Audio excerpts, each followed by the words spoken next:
Sebelum menonton, jangan lupa like, subscribe, dan tekan tombol lonceng. Selamat menyaksikan. Halo sahabat Eljon, bertemu kembali bersama kami. Saya Fida Salsabila Zahra, Putri Pariwisata Nusantara tahun 2021 dan saya Rizky Abdullah Saidi, Putra Kopi Indonesia 2021. Saat ini kita sedang berada di mana, Fida? di Bandara Internasional Hotel untuk melakukan kegiatan yaitu panduan atau sosialisasi awal buku panduan desa wisata tahun 2021. Nah, seperti apa kegiatannya? Mari kita saksikan. Selamat datang di acara sosialisasi awal buku pedoman Desa Wisata 2021. Acara ini diselenggarakan oleh Kementerian Koordinator Bidang Kemaritiman dan Investasi, serta didukung oleh Kemenko Bidang Pembangunan Manusia dan Kebudayaan, Kementerian Dalam Negeri, Kementerian Komunikasi dan Informatika, Kementerian Kelautan dan Perikanan, Kementerian Desa PDTT, Kementerian Pariwisata dan Ekonomi Kreatif, Kementerian Pemberdayaan Perempuan dan Perlindungan Anak. Halo sahabat Eljon, pada kegiatan kali ini mematuhi protokol kesehatan mulai dari mengenakan masker dan juga melaksanakan tes genos sebelum masuk. Yang pastinya kita diminta wajib untuk mencuci tangan atau menggunakan hand sanitizer dan juga menjaga jarak. Salam sejahtera bagi kita semua. Om Swastiastu, Namo Buddhaya, salam kebajikan. Izinkan saya untuk memulai acara ini dengan berpantun terlebih dahulu ya Bapak dan Ibu. Pagi menguning, siap dipetik. Indonesia cantik nan menarik. Banyak desa wisata yang bisa kita lirik. Untuk kita lihat bersama keindahannya. Ke Soekarno-Hatta mau terbang. Terbang tinggi ke atas awan. Mampir ke hotel bandara untuk lihat launching buku pedoman Desa Wisata tahun 2021. Cakep. Baik, puji syukur kita panjatkan kehadirat Tuhan Yang Maha Esa karena atas perkenannya kita semua bisa hadir di acara sosialisasi awal peluncuran buku Desa Wisata tahun 2021 dalam keadaan sehat. Baik, acara ini kita selenggarakan oleh Kementerian Koordinator Bidang Kemaritiman dan Investasi serta didukung oleh Kementerian Koordinator Bidang Pembangunan Manusia dan Kebudayaan, Kementerian Dalam Negeri, Kementerian Komunikasi dan Informatika, Kementerian Pariwisata dan Ekonomi Kreatif, Kementerian Kelautan dan Perikanan, Kementerian Desa dan PDTT, Kementerian Pemberdayaan Perempuan dan Anak, Berbangsa Foundation, dan para seluruh pemangku kepentingan lainnya. Baik, Bapak dan Ibu, pada pagi hari ini izinkanlah saya, Agnes Wirdayanti, untuk memandu acara pada pagi hari ini, dan saya didampingi oleh ini pemenang Putra Putri Pariwisata Nusantara tahun 2001. Tahun 2021. 2021, benar. Betul, Pak Kosmas. Dan beliau-beliau ini nanti juga akan jadi duta Duta untuk Desa Wisata. Luar biasa. Kita berikan tepuk tangan untuk adik-adik kita ini. Baik. Para hadirin, untuk memulai acara kita pada pagi hari ini, marilah kita mendengarkan lagu kebangsaan kita, Indonesia Raya.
duduk kembali.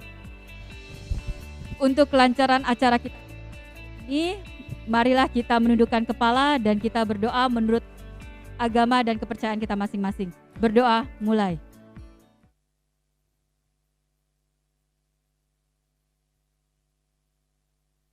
Selesai.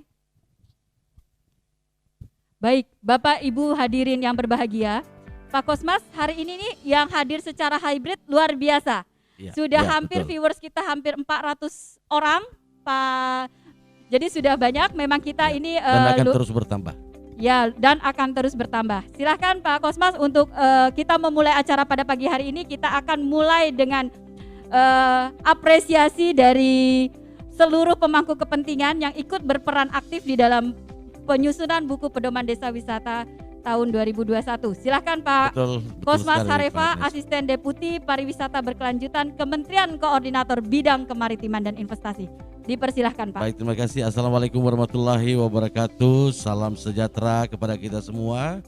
Kepada yang kami hormati seluruh yang mengikuti kegiatan sosialisasi awal buku pedoman desa wisata tahun 2021, baik yang mengikuti secara online maupun yang hadir secara offline bertempat di ruangan yang berbahagia ini. Dan kami informasikan khususnya di sini kepada Bapak Deputi Bidang Koordinasi Pariwisata dan Ekonomi Kreatif Kemenko Maritim dan Investasi, dan yang telah hadir secara online, dan di sini juga hadir secara offline Bapak Deputi dari Kementerian Koordinator Bidang Pembangunan Manusia dan Kebudayaan.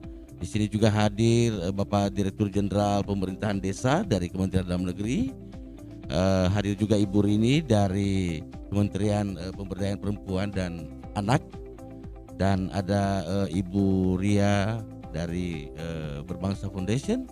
Dan tentu hadir juga secara online para narasumber kami yang lainnya dari Kementerian Pariwisata dan Ekonomi Kreatif, dari Kementerian Komunikasi dan Informatika, dari Kementerian Kelautan dan Perikanan, serta seluruh kepala dinas level provinsi, kabupaten, kota, pariwisata provinsi seluruh Indonesia, dan seluruh kepala dinas pariwisata kabupaten kota seluruh Indonesia juga kita undang hadir secara online.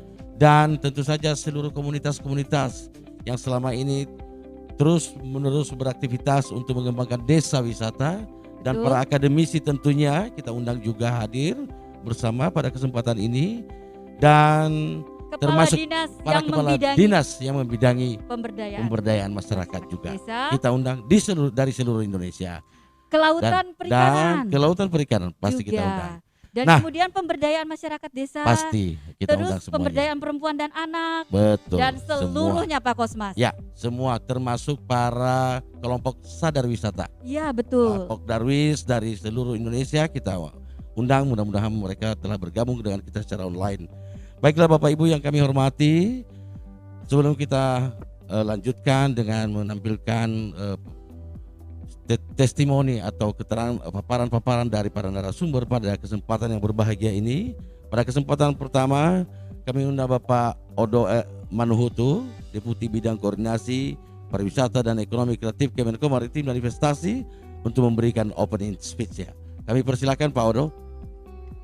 Baik, selamat pagi Ibu dan Bapak, Pak Nerawan, Pak Yusarto, Ibu Rini, Pak Samsul, Pak Wisnu, dan Pak Nyoman dan Ibu Ria. Terima kasih atas kesediaannya untuk menghadiri pada pertemuan pagi ini. Tadi saya dengar Ibu MC menyampaikan ini awal dari sosialisasi. Saya kira bukan awal sosialisasi. Kalau awal dari sosialisasi berarti nanti sepanjang tahun kerjanya hanya sosialisasi. Tapi yang paling penting adalah menerapkan apa yang ada di pedoman desa wisata. Semoga buku desa wisata ini bagi teman-teman yang menjadi destinasi wisata dapat menjadikan sebagai panduan dan menerapkannya. Dan dalam bekerja mungkin yang penting adalah bukan sosialisasinya tapi penerapannya.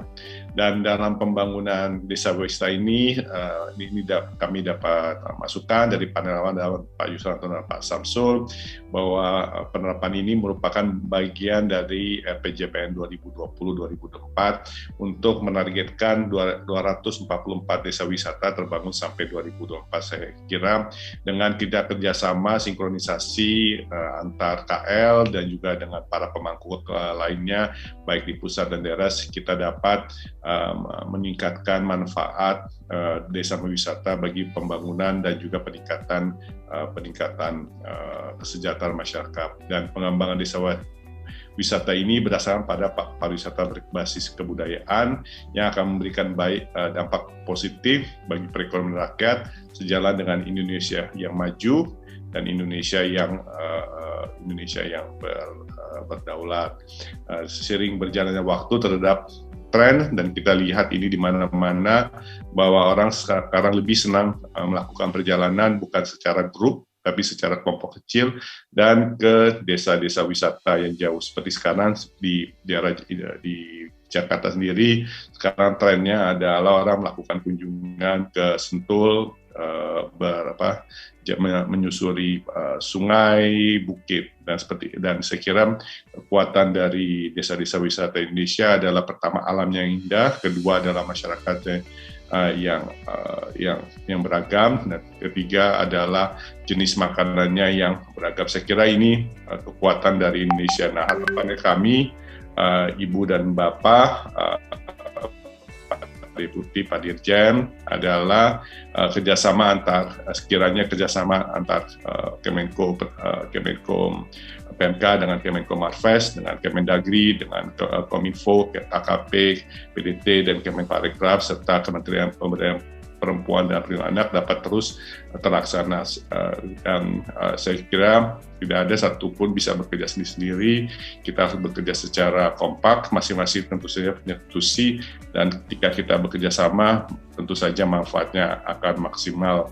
Dan saya memakai topi ini dari Palembang karena ada pesan-pesan khusus dari Pak Kosmas yang mengatakan harus menunjukkan salah satu kebudayaan Indonesia, dan oleh karena itu pada pagi ini kami mengucapkan terima kasih atas waktunya Pak Nerawan, Pak Yusranto, Ibu Rini, Pak Samsul, Pak Wisnu, Pak Nyoman, dan Ibu Ria untuk kegiatan ini, dan juga teman-teman yang ada di seluruh Indonesia, seluruh pelosok Indonesia.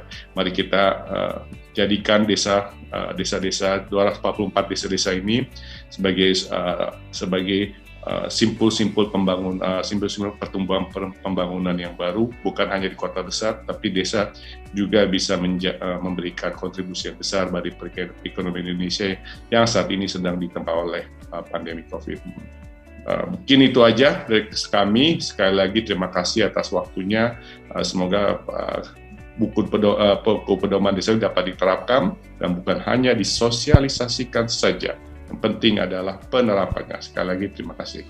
Baik, terima kasih Pak Deputi Odo yang telah menyampaikan opening speech-nya pada kesempatan yang berbahagia ini. Dan Bapak Ibu yang kami hormati dan seluruh peserta yang hadir secara online maupun offline, kami informasikan juga bahwa kegiatan hari ini disiarkan secara langsung melalui live streaming melalui YouTube channel dari masing-masing kementerian lembaga. Masing-masing kementerian lembaga yang dan sudah ada ikut TV Pemdes bersama. juga. Ada TV Pemdes. Iya. Kemudian juga dari dukungan dari Eljon TV juga. Terima kasih melakukan untuk semuanya. Peliputan dan akan menyiarkan secara langsung kepada seluruh Indonesia tentunya. Jadi Ibu Agnes, jadi apa yang kita kerjakan hari ini adalah sesuatu yang merupakan, tadi Pak Deputi menyampaikan bahwa ini bukan hanya sosialisasi. Benar, ini memang hanya semacam gong saja bahwa kita mengeluarkan buku ini. Tapi sesungguhnya desa wisata selama ini sudah mulai berjalan. Dan apa yang sedang kita kerjakan saat ini adalah bagaimana membangun sebuah sinergitas lintas kementerian lembaga. Luar biasa. Nah, paling tidak dengan adanya buku pedoman ini adalah yang merupakan rujukan kita bersama untuk masing-masing kementerian lembaga sesuai dengan tusinya tentunya harus kita lakukan secara bersinergi satu dengan yang lain. Betul. Dan kita sudah punya komitmen yang baik antara Kementerian Koordinator Bidang Kemaritiman dan Investasi dan Kementerian Koordinator Bidang Pembangunan Manusia dan Kebudayaan. Serta kementerian lainnya. Dan kementerian lainnya pasti kita bersama-sama. Mari kita membangun desa kita secara terpadu. Demikian juga untuk mendukung perekonomian masyarakat secara umum. Saya pikir itu Bu Agnes. Betul sekali Silakan Pak dilanjutkan. Kosmas. Baik, untuk itu supaya kita ini penasaran nih Pak Kosmas, sebenarnya buku pedoman desa wisata ini isinya seperti apa begitu ya? Baik, saya akan berikan kesempatan kepada Ibu Dr. Fitria Aryani dari Berbangsa untuk memberitahu gambaran umum saja Mbak ya, karena buku ini cukup tebal, ada sekitar 100 lebih halaman. Jadi kira-kira diberikan saja nih kisi-kisi gambaran singkatnya seperti apa. Dipersilahkan Mbak Ria. Assalamualaikum warahmatullahi wabarakatuh. Selamat pagi Bapak Ibu, salam sejahtera buat kita semua. Om Swastiastu, Namo Buddhaya, salam kebajikan buat kita semua. Senang banget hari ini kita bisa ketemu di sini, Pak Kosmas, Mbak Agnes, ini Bapak Deputi, Pak Direktur, Ibu. Aduh luar biasa sekali, ini KPPA buku ramah anak waktu itu kita juga yang buat. Jadi seru banget, ternyata bisa diakomodir semuanya. Pak Odo, selamat pagi, Pak Wisnu, Pak Dodo, bapak-bapak yang lain pasti banyak banget. Oke, ini nuwun sewu, saya boleh share screen biar lebih enak. Oke, oke, sudah. Oh ini langsung dari sana ya, share screen. Oke, jadi ini adalah highlight. Tadi kalau misalnya Pak Odo bicara Bapak Ibu, kita tidak sosialisasi tapi kita bergerak kepada implementasi. Tapi saat inilah gongnya, karena sudah banyak nih beredar isu-isunya, ini ngapain sih ya waktu itu ya Mbak Agnes ya. Jadi kita banyak banget ini buku-buku entah kemana, jadi pertanyaannya banyak banget. Sampai pada akhirnya kita harus cepat, dan ternyata Pak Kosmas mana nih? Ternyata Pak Kosmas langsung gerak cepat, dan hari ini saya bilang ini masih bulan Juni, masih dekat-dekat, jadi Hari Kesaktian Pancasila, insya Allah desa wisata kita bisa sakti dan sempurna juga. Oke, Bapak Ibu, jadi kalau misalnya kita bicara soal highlight peluncuran desa wisata 2021, mungkin boleh next.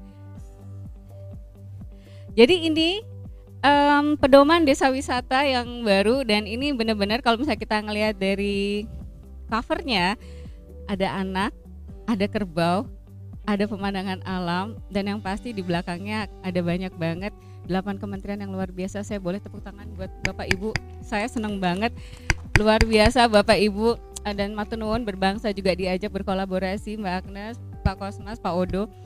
Jadi ini adalah salah satu komitmen yang luar biasa. 2019 ada 3 kementerian yang tanda tangan, Kemenko PMK waktu itu menggaungi juga. Nah, sekarang saya senang juga sukacita luar biasa karena teman-teman di desa sekarang terakomodir pertanyaan-pertanyaan mereka bahwa ini kok persepsinya salah 1, 2, 3 kok banyak banget gitu loh. Tapi dengan adanya buku pedoman ini insya Allah semuanya satu visi, satu goal, satu tujuan. Akhirnya teman-teman desa, grassroots, komunitas nggak bingung, akademisi nggak bingung, dan semua kita bisa bergerak, betul ya Bu ya. Jadi ini yang paling penting adalah buku pedoman ini. Kalau misalnya tadi Pak Odo bilang mau diapain nih buku pedoman kita? Buku pedoman kita adalah salah satunya adalah sebagai guidelines buat kita semua yang pengen lihat apa sih desa wisata 2021 ke depan mau digimanain. Sementara membangun dari pinggiran atau membangun dari desa itu adalah salah satu udah bukan cita-cita presiden kita untuk mensejahterakan desa, membuat desa mandiri. Nah, Bapak Ibu, kementerian lembaga juga banyak banget yang udah mulai nih diberikan dana yang luar biasa untuk desa. Jadi saya terima kasih sekali atas nama teman-teman di desa, teman-teman komunitas, akademisi juga yang sudah luar biasa, kita semua bisa bergerak menuju ke desa. Yuk next Mbak. Nah ini tadi disebutkan bahwa sebelumnya buku pedoman desa wisata edisi pertama itu 2019. Pertanyaannya kenapa sih mesti ada 2021 yang sekarang edisi kedua? Karena ternyata pergerakan pariwisata itu luar biasa, tren itu berubah dengan cepat.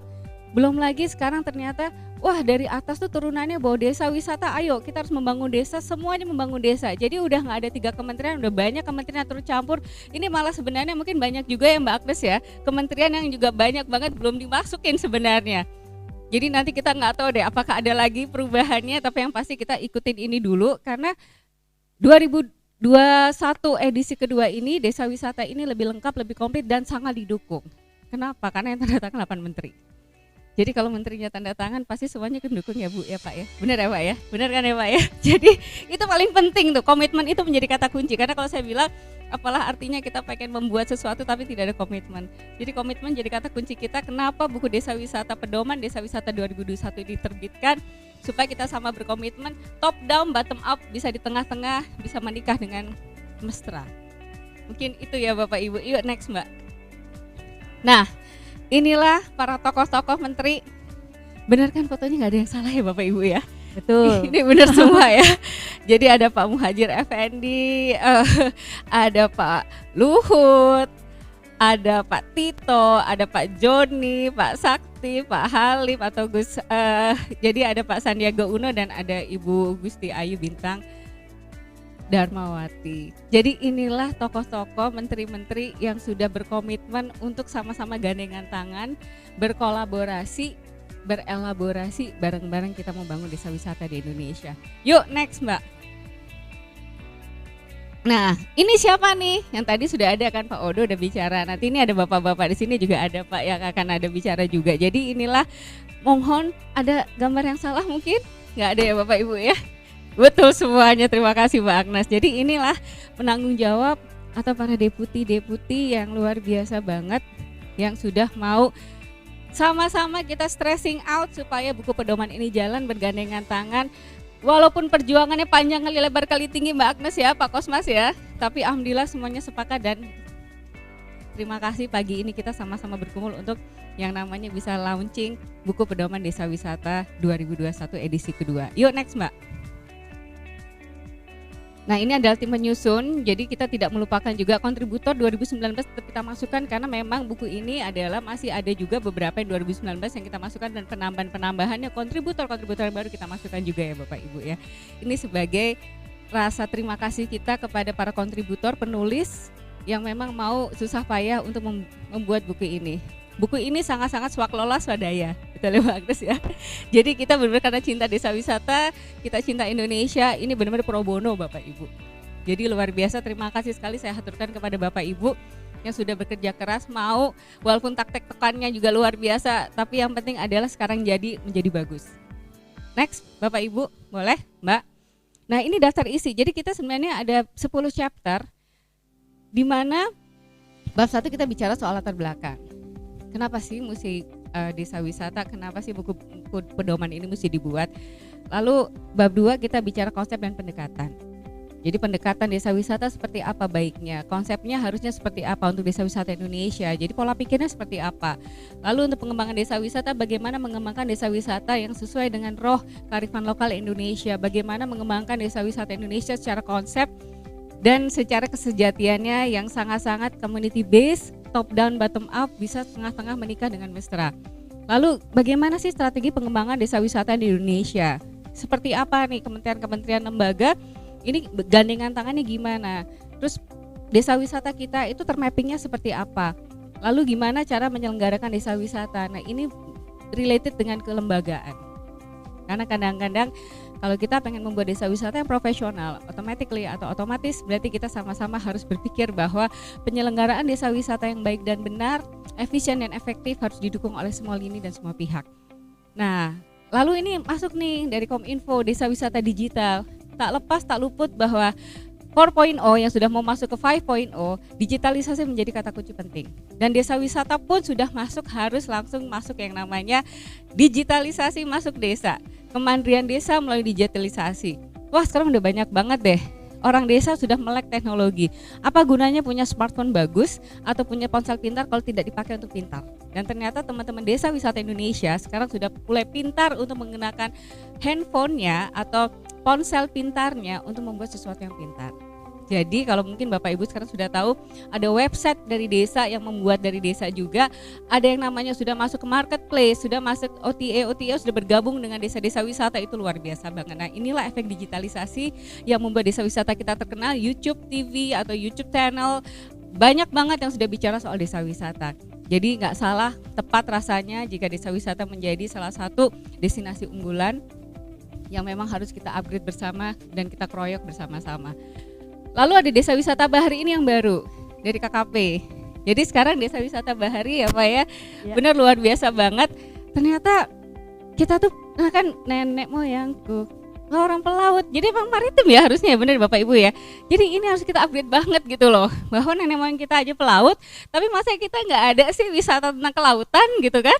Nah jadi ini penting banget bahwa, dan ternyata banyak banget yang bisa kita pelajarin. Bisa saya ke Nias waktu itu, saya ke pantainya itu ikan gede-gede banget dan langsung dibawa dan kita langsung dipanggang di sana. Belum lagi nanti kalau kita belajar caranya melaut, itu ternyata salah satu experience yang luar biasa. Mungkin orang kota biasa hanya lihatnya di National Geographic aja gitu loh. Tapi ternyata di saat kita melakukannya, kita akan melihat bahwa yang namanya ini ya, nelayan-nelayan ini ternyata tangguh luar biasa. Nelayan-nelayan ini ternyata luar biasa menerjang badai, hujan. Mungkin kalau kita sih duduk manis lihat TV aja gitu loh. Jadi inilah Bapak Ibu bahwa bagaimana desa itu memberikan pembelajaran secara sosial, secara spiritual. Jadi inilah, jadi ekosistem ekologisnya luar biasa. Nah, lalu ada desa ramah perempuan nih Bu. Nah ini pas banget nih. Kenapa sih kita masukkan nih desa wisata ramah perempuan dan anak? Satu, jangan sampai terjadi eksploitasi di desa oleh orang-orang terhadap anak. Karena kasus ini sempat beredar ya, kasus yang di Puncak, mungkin Bapak Ibu tahu, anak-anak yang menjadi korban. Dan itu mentasbihkannya desa wisata, dan alhamdulillah sekarang sudah mulai bergeser dan kita akan menjadi lebih baik. Dengan adanya HPPA membuat buku desa wisata ramah anak dan sekarang masuk ke buku pedoman desa wisata, berarti ini salah satu stressing point ya, tidak boleh mempekerjakan anak di bawah umur untuk desa wisata. Boleh ya Bu ya? Tapi kalau misalnya kita menari bersama boleh ya Bu ya? Kan tidak mempekerjakan kan? Dan yang kedua, perempuan-perempuan, empowering women itu penting banget di desa wisata. Saya bisa colong ambil di Kemiren, itu mbah-mbah, perempuan-perempuan yang sudah kita bilang apa ya, retired atau perempuan-perempuan lansia yang tadinya mereka tidak punya semangat hidup, dengan adanya desa wisata mengelola homestay yang suaminya sudah nggak ada, anaknya sudah jauh nggak mikirin ibunya, ternyata punya anak baru, punya saudara baru. Jadi inilah yang namanya penting sekali desa wisata buat kelangsungan hidup orang banyak yang tadinya lonely jadi nggak lonely karena punya anak banyak, punya saudara banyak. Dan kita yang di kota yang tadinya eyangnya sudah nggak ada, saya punya eyang banyak banget di desa-desa wisata. Jadi inilah mutual social, economic, dan environment yang memang kita jaga bersama-sama untuk desa wisata. Yuk next Mbak, lanjut boleh. Nah ini tren terbaru mungkin yang di 2019 nggak ada karena kita pengen sebelumnya boleh. Jadi tren terbaru yang sebelumnya nggak ada menuju pengembangan pariwisata yang cerdas dan berorientasi masa depan. Kita sama-sama harus berpikir untuk masa depan. Ada yang namanya inovasi, teknologi, keberlanjutan, dan pengelolaan. Apalah artinya keberlanjutan tanpa pengelolaan yang baik? Tanpa pengelolaan yang berkelanjutan juga. Tanpa inovasi, mandek di gitu aja stagnan. Kalau ada produk life cycle, ada Prof. Azril yang jagonya di pariwisata, produk life cycle-nya mandek, selesai urusan, nggak akan jadi apa-apa tuh desa. Nah, itu bisa terjadi dengan apa? Inovasi yang bisa kita membuat berkelanjutan. Jadi produk life cycle untuk desa wisatanya bisa terus ada karena didukung oleh teknologi tadi. Jadi ini salah satu 4 konsep yang berkelanjutan atau 4 konsep menuju pariwisata yang cerdas yang sama-sama harus kita pikirkan untuk desa wisata Indonesia. Next. Yuk, lanjut Mbak. Boleh? Oke, nah ini adalah konsep pengembangan dan pendekatan pengembangan desa wisata Bapak Ibu. Paling gampang, desa wisata tuh banyak banget, desa wisata ramah anak, desa wisata teknologi, desa wisata maritim, desa wisata segala macam desa tuh banyak, belum lagi desa wisata ekspor impor. Wah, banyak banget kalau kita satu-satu kita titain itu susah. Jadi akhirnya kita ambil kesimpulan dan ini mengacu dari konsep yang diberikan oleh Kementerian Pariwisata. Desa wisata kita bagi 3. Paling gampang, berdasarkan budaya, alam, dan kreatif atau buatan. Nah nanti di sini kita bisa masukin nih alam, oh ada desa bahari, oh ada desa agro, oh ada desa yang sangat berdekatan dengan taman nasional, yaitu berkaitan dengan hutan lindung. Tapi juga ada yang namanya desa kreatif, ngapain? Oh desa kreatif misalnya desa wayang, atau membuat dalam wayang-wayang. Tapi kalau misalnya bicara soal budayanya, pagelaran wayangnya kita masuk dalam desa budaya. Jadi banyak banget yang bisa kita pilah-pilah. Jadi nanti semua hal yang berhubungan dengan desa wisata, keunikan desa wisata nanti kita mappingkan secara gelondongannya. Rumah besarnya di mana? Itu akan lebih mudah buat kita nanti untuk memappingkan dan melihat kriterianya segala macam. Nah, kalau kita bicara soal desa wisata Indonesia, mungkin kalau boleh untuk desa wisata Indonesia saya boleh mengadaptasi konsep civil and explore. Sama kayak kita jatuh cinta lah ya Bapak Ibu ya. Mungkin kalau adik-adik di sini yang pariwisata kalau jatuh cinta juga pasti kan ngelihat dulu ya. Pasti ngelihat ganteng enggak, cantik enggak, bener enggak? Ya kan? Dari setelah lihat ganteng, cantik, lihat bahwa oh hatinya bagus enggak ya, keluarganya oke enggak ya. Setelah semuanya oke baru kita explore. cocok atau enggak sampai ke pelaminan. Betul ya Bapak Ibu ya. Nah inilah yang namanya desa wisata Indonesia. Pertama kita ngeliat bener nggak desa. Otomatis kalau bener desa, berarti desa itu juga harus mempersiapkan desanya untuk bisa dilihat sebagai desa. Punya kearifan lokal yang baik, ekonominya juga sangat ekonomi kerakyatan, lingkungannya juga masih asri. Nggak mungkin kalau di desa wisata tiba-tiba kita masuk desa itu asap knalpot kemana-mana kayak di Jakarta. Berarti itu udah bukan desa namanya. Kita udah hilang pikiran kita soal desa. Jadi otomatis dengan adanya konsep see atau kita melihat, otomatis kita bisa tahu bahwa ini desa. Feel, kita lihat, baunya ini masih bau embun nih, baunya ini masih bau buah-buah kopi nih. Kalau kita ke Banyuwangi atau kita ke Gayo atau kita ke daerah Toba yang tinggi. Jadi ini yang namanya kita see, kita feel, dan kita akan explore. Tidak henti-hentinya kita akan explore desa wisata, karena setiap ketemu satu hal, ketemu lain hal. Kayak saya misalnya, ketemu kepik di desa wisata, ada kepiknya warna. Tahu kepik nggak Bapak Ibu? Adik-adik tahu kepik? Oh bagus ya, berarti kekinian ya. Saya pikir anak-anak sekarang nggak tahu kepik, karena kita sudah, tapi kita masih milenial ya Bu ya. Walaupun orang bilang golongan kolonial, kalau saya tetap pilih milenial. Jadi kepik itu saya bisa ngeliat ada kepik yang ada totol-totolnya atau polkadotnya warna kuning, merah. Nah ini berarti belum lagi kita eksplor kulinernya. Contoh di Desa Tembi saya lihat ada yang namanya sagon Mataram. Itu saya nggak pernah lihat sagon yang namanya sagon basah, dan ternyata ada ceritanya. Jadi storytelling yang kuat dikemas dengan keunikannya akan membuat satu program aktivitas yang bagus, dan pasar sasarannya kita clear and distinct kemana, dan akhirnya kita bisa membuat promosi yang bagus. Nah inilah yang namanya bagaimana konsep pembangunan desa wisata di Indonesia, kita harus melihatnya seperti itu. Terus lalu yang tadi kalau kita ngelihat pembangunannya seperti apa, jangan pernah lupa kita harus tetap melihat yang namanya 3A, SDM dan marketingnya, promosinya, advertisingnya seperti apa. Karena ini menjadi kata kunci, apalagi didukung teknologi dan digitalisasi, clear lah desa wisata kita insya Allah bisa maju berkembang dengan baik dan pesat. Masyarakat, BUMDes, Pokdarwis, koperasi, semua lini ikut mendukung membantu. Apalah artinya sebuah desa pengen jadi desa wisata kalau masyarakatnya nggak mau. Sama kayak misalnya kalau kita ingin menikah tapi nggak pengen menikah terus dipaksa, kan repot nantinya. Jadi harus benar-benar organik, bottom up. Di saat mereka bilang oke, saya mau jadi desa wisata, pemerintah bilang oke, saya tahbiskan desa wisata dengan SK Bupati, semuanya gerak, menikah di tengah dengan mesra, dan akhirnya jalan menjadi desa wisata yang bagus dan sustainable. Dan akhirnya sampailah kedengar ke internasional, WTO bilang Penting Sari menjadi desa wisata yang sustainable. Asian 100 destinasi dunia, salah 3 desa wisata kita Penting Sari, Ngelanggeran, Penglipuran menjadi destination sustainable in the world 100 yang dipilih seluruh dunia. Jadi ternyata desa kita bisa mumpuni juga loh Bapak Ibu, kalau memang kita bisa dukung dengan baik.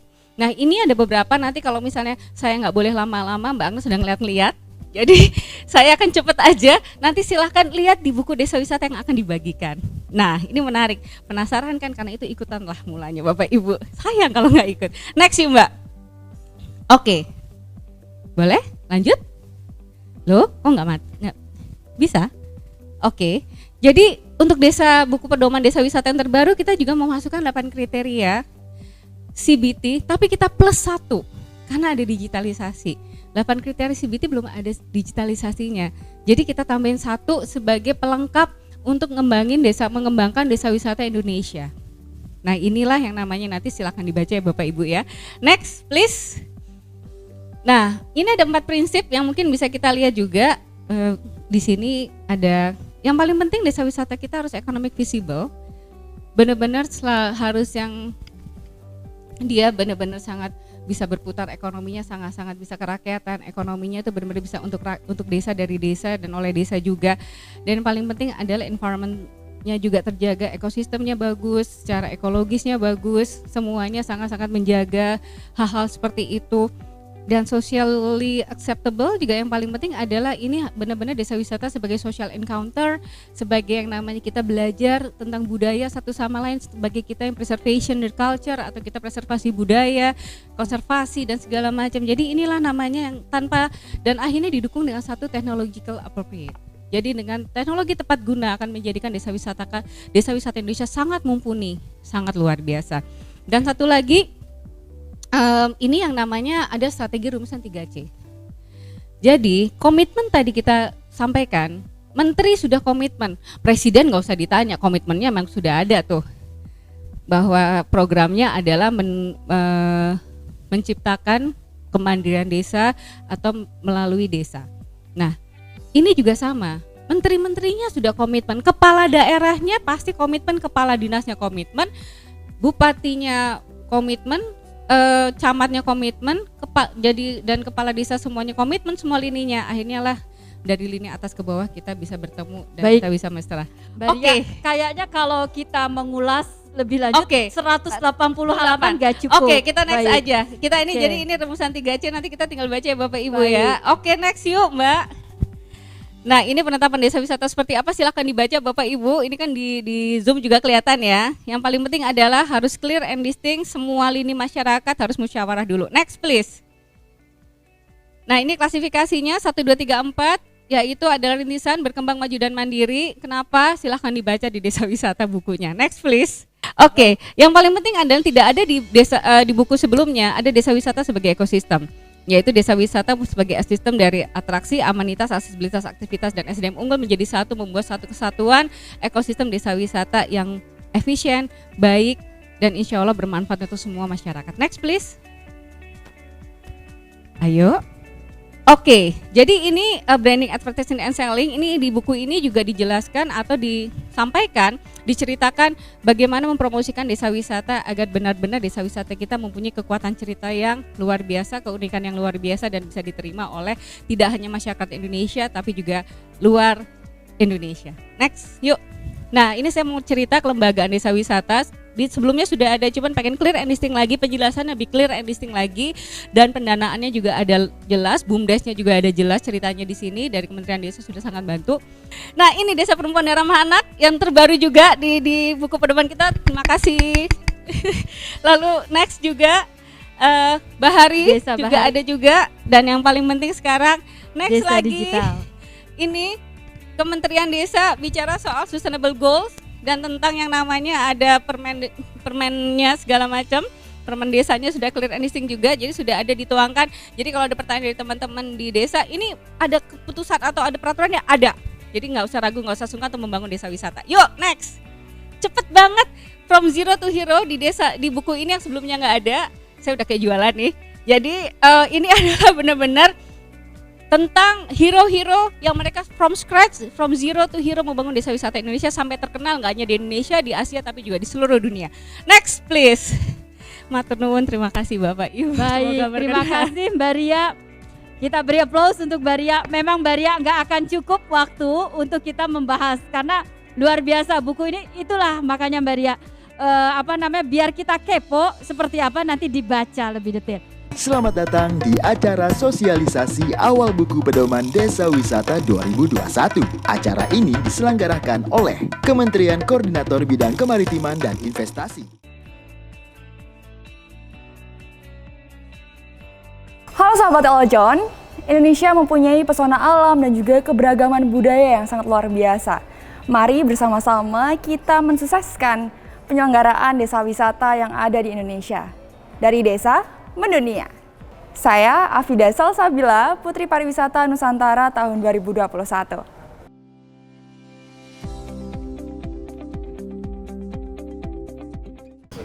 Ade Tirek makan pepaye. Jangan lupa like ya.